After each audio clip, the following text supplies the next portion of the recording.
Consumer rights. What is this? Does it really matter? Why do we need these rights? Let's get into it. Consumer rights. Consumer right is the right to have information about the quality, potency, quantity, price, and standard of goods or services as it may be the case. But the consumer is to be protected against any unfair practices of trade. It is very essential for the consumers to know these rights. Consumer rights. Right to choose. Right to be informed. Right to seek redressal. And right to be represented. Right to choose. Right to choose, as per the Consumer Protection Act 1986, is the right to be assured, wherever possible, to have access to a variety of goods and services at competitive prices. For regulating the marketplace, there is just one factor required, and that is competition. Right to be informed. The right to information is defined as the right to be informed about the quantity, quality, potency, standard, and price of goods or services as the case may be, so as to protect the consumer against any unfair trade practices in the Consumer Protection Act of 1986. Right to seek redressal. According to this right, the consumer has the right to get compensation or seek redressal against unfair trade practices or any other exploitation. This right assures justice to consumer against exploitation. The right to redressal includes compensation in the form of money or replacement of goods or repair of defect in the goods as per the satisfaction of consumer. Various redressal forums are set up by the government at national level and state level. Right to represent. According to this right, the consumer has the right to represent him or to be heard, or right to advocate his interest. In case a consumer has been exploited or has any complaint against the product or service, then he has the right to be heard and be assured that his or her interest would receive due consideration.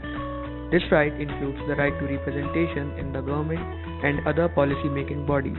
Under this right, the companies must have complaint cells to attend the complaints of the customers.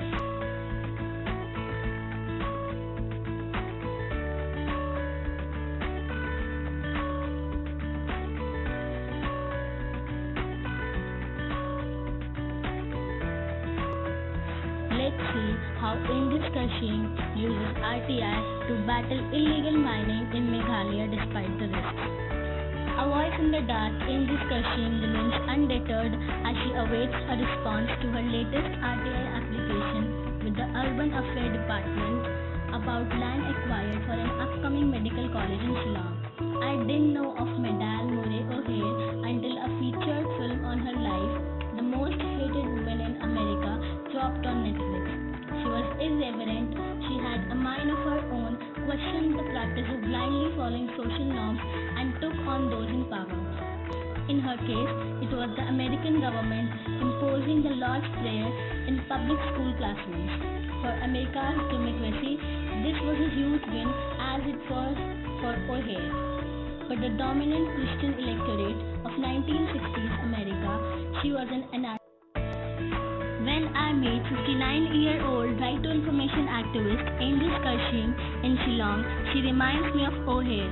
Kashing, who was still bound to her bedroom, had survived a blunt force trauma 7 to 9 centimeters deep on a stab by a mob a year ago when she had been investigating the illegal transportation of coal in Meghalaya. The attack pitched the spotlight firmly on the danger posed by the coal mafia in the state to those who dare to speak up against them. But far from deterring her, the near-death experience only emboldened Kashing. She had been investigating the illegal mining of coal in the state, known for its coal reserve of about 640 million tons for 5 years, after the National Green Tribunal took recognition of many complaints filed against the industry and ordered the sealing of mines in 2014. In July this year, the Supreme Court of India passed an order that allowed mining to resume in Meghalaya in compliance with central mining laws. Despite her conditions, Kershin filed a RTI query in June at the Directorate of Mineral Resources on all the challenges issued to mine owners on the direction of the Supreme Court in December 2018, for which she says a reply is still awaited.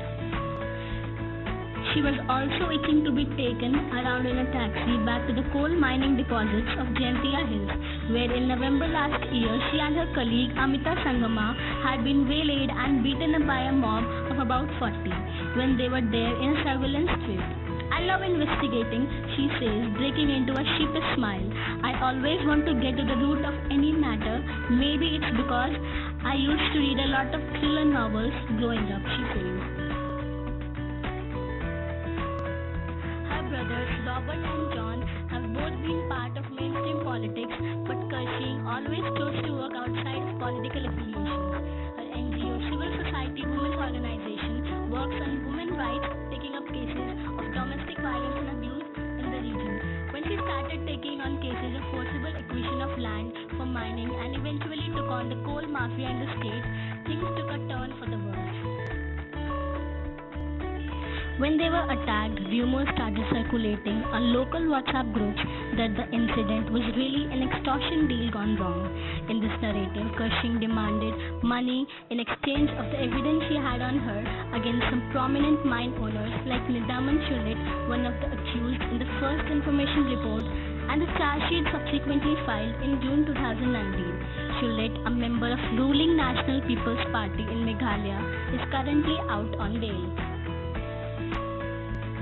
It came as vindication then, when 3 months later, her efforts were recognized with the 2019 International Grand Ring Award for speaking out against corruption, given in honor of the Turkish-Armenian human rights defendant Hrant Dink, who was shot dead by a teenage fanatic in 2007 for speaking up against Turkish ultranationalism and the country's clamp down on the press.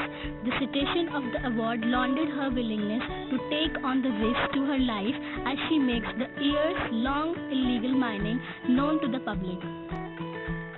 While in solidarity with Kershin, not all activists in state believe her approach to crisis resolution is effective.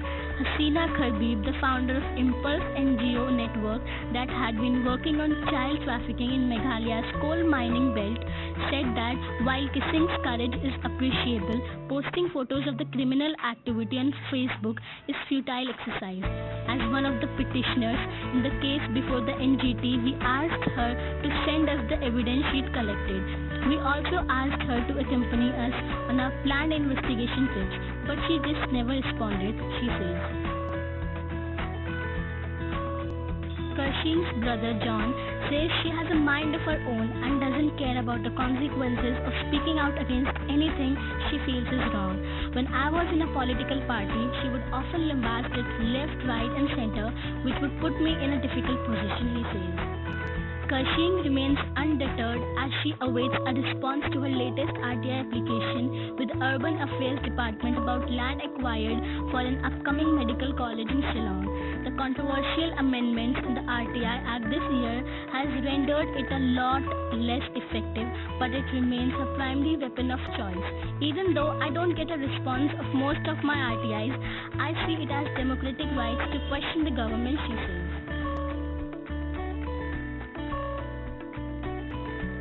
Know your rights before buying the product. Protest is a right. The more variety, the better society. You don't live to buy, you buy to live. Consumer rights.